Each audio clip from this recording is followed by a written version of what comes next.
Асыл дінімізде үлкен күнәлардың бірі болып саналатын күнә ол алаяқтық. Алаяқтық дегеніміз басқа бір адамның затын, дүние мүлкін немесе ақшасын алдау арқылы заңсыз түрде алуды айтамыз.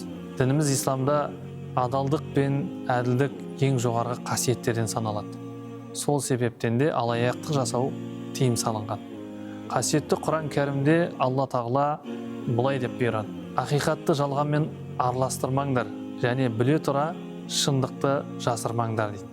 Бірде ардақты пайғамбарымыз саллаллаху алейхи уассалам сахабалармен базарға барады. Сол базарда жүріп астықтарды көріп, сол жердегі бір астықтың арасына қолын сұққан кезде оның дымқыл екендігін байқайды. Сатушыдан бұның себебін сұраған кезде сатушы оның жаңбырдың астында қалып кеткендігін айтады. Сонда пайғамбарымыз оған: сен керісінше адамдар көрсін деп оны жоғарға шығарып көрсетіп қоюың керек еді ғой.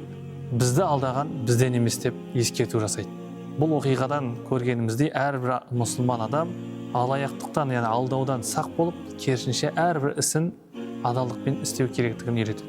Егер қоғамда алаяқтық, алдау көп тарап кететін болса, онда адамдар бір-біріне сенуден қалады және бір-бірлерінің ақысына қол сұғу деген нәрсе көбейіп кетеді. Сондықтан қазіргі уақытта да интернет ресурстарында да адамдарды алдау, арбау деген сияқты, біреудің жеке мәліметін ұрлау деген сияқты нәрселер өте көп болып жатыр.